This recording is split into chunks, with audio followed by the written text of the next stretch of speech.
today's video, we're going to show you how to take a couple of paint sticks and a dab of wood glue and turn it into a functional returning boomerang.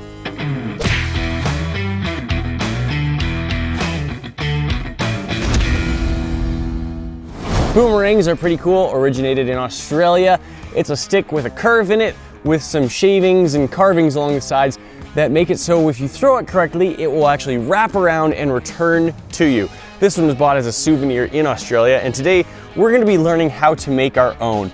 They aren't going to look quite like this. They're going to be a different style, but they're going to be made out of paint sticks. This whole project will only cost like 20 cents per boomerang that you want to make. It's a really cool project, surprisingly easy, it goes together quickly, and it's a lot of fun when you finally get it to throw and actually wrap around and come back to you. Here's the basic idea. By gluing two paint sticks together in the middle and by sanding each of the four arms into a basic wing shape, we create a functional boomerang that will return when we throw it properly. Now, paint sticks are available at most places that sell paint, most hardware stores. These particular ones are from Lowe's. You can get them from Home Depot or Ace or whatever you feel like. Whatever your local hardware store is, they'll probably carry something similar. I grabbed these ones. They actually just let you take a couple of them for free. And so we're going to be gluing these together and then shaping them to turn them into a working boomerang. Before we do anything else with them, we need to see if our paint sticks have any curvature to them. Sometimes they will, sometimes they'll be perfectly straight, but if they do have some curve, we want to know about it. So let's look right down the line of the paint stick.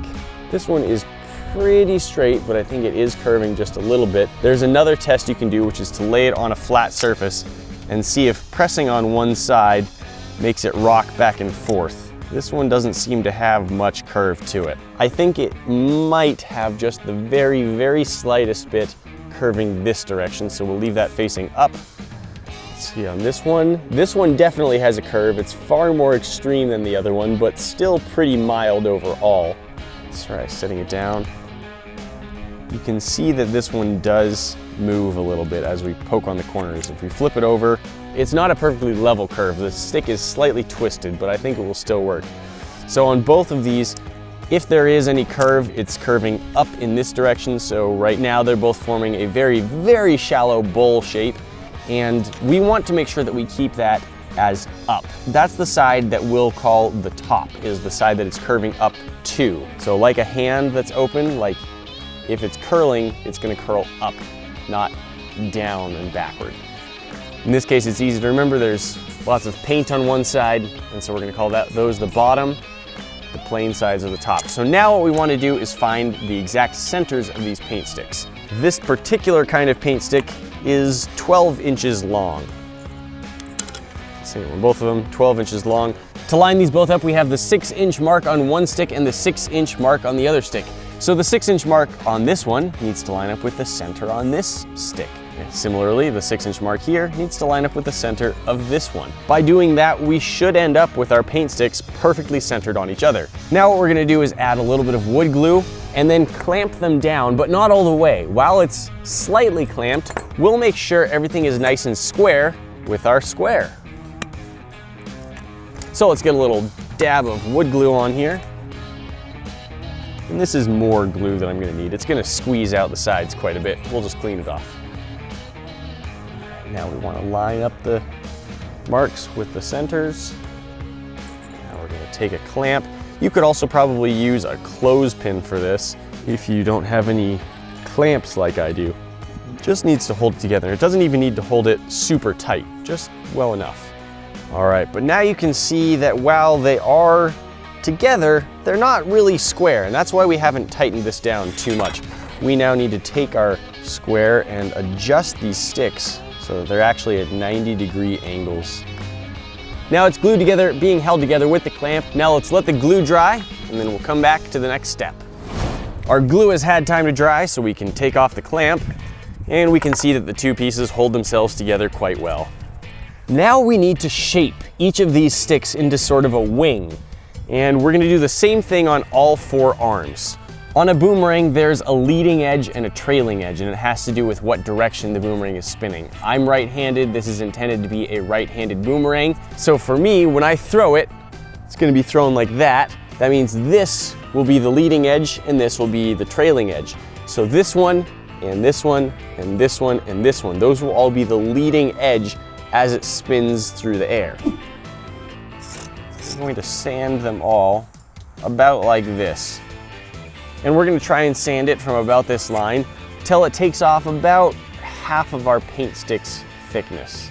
So we want to sand down to about that line. The easiest way to do that is to just grab some sandpaper and a block of wood and start sanding it down. Paint sticks are pretty soft, so it doesn't take too long. So this is how we want to sand down all of our trailing edges. The leading edge, or the front of each of our arms, we want to round off. We're not trying to take off as much wood as we are on the trailing edges, but we want it to just be a nice rounded shape. And we're gonna do the same thing on these edges. So this corner, and these corners, we just want to be nice and rounded.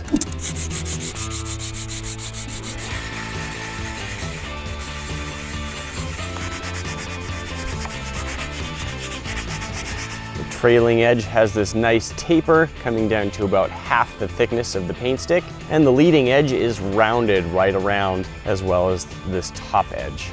Here I've just done a really quick, slightly enlarged view. This is approximately what the cross section should look like. This is the leading edge, nice and rounded off.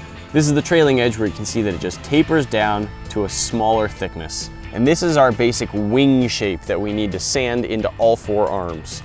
We've got all 4 of our arms sanded down into our wing shape.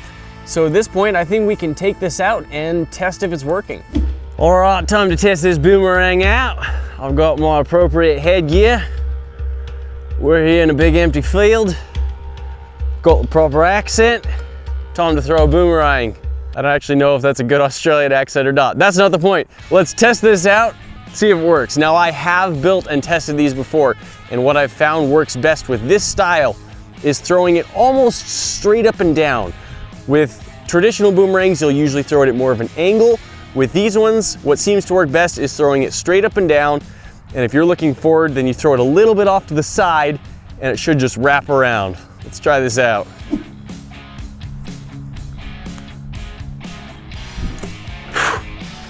If I were any good at catching, I would have caught that. Ha!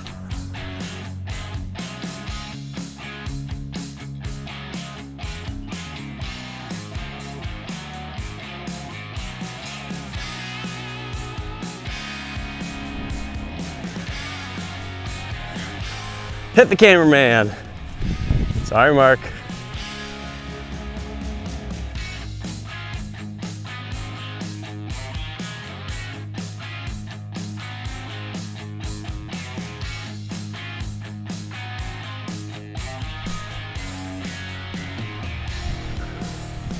When there's even a little bit of wind, it can affect it quite a bit because it's so lightweight. This is working pretty well. Let's see what happens if we throw a little bit of color on it.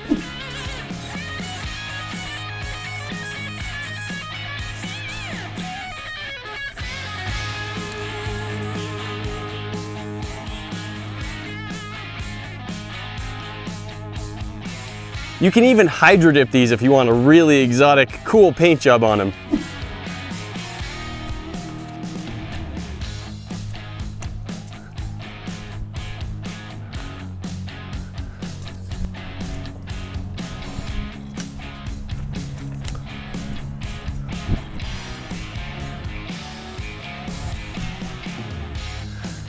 As you can see, there's a little bit of variety in how they fly.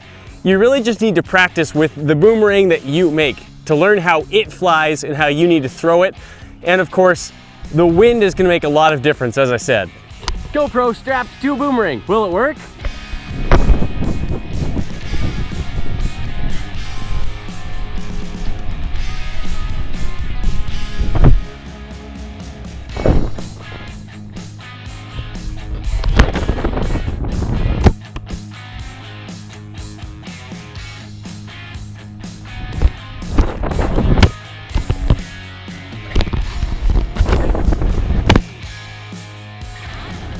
It was totally real. We didn't fake that at all.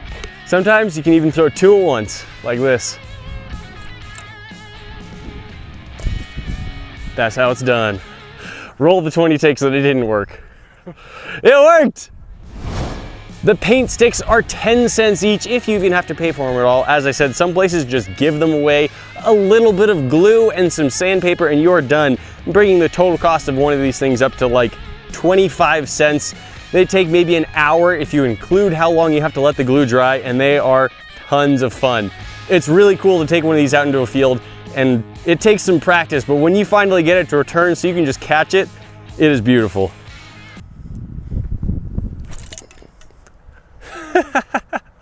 Hey, that one came back. Nice, 1 out of 7. Guys, we've got more for you to see. That box at the top will take you to our last video and you should check that out. The other box will show you what YouTube thinks you should be watching next. And if you haven't subscribed yet, hit this bomb to get in the club, and that way you'll never miss out on the fun. Don't forget to ring that bell, and we will see you in the next one. Talk to you then.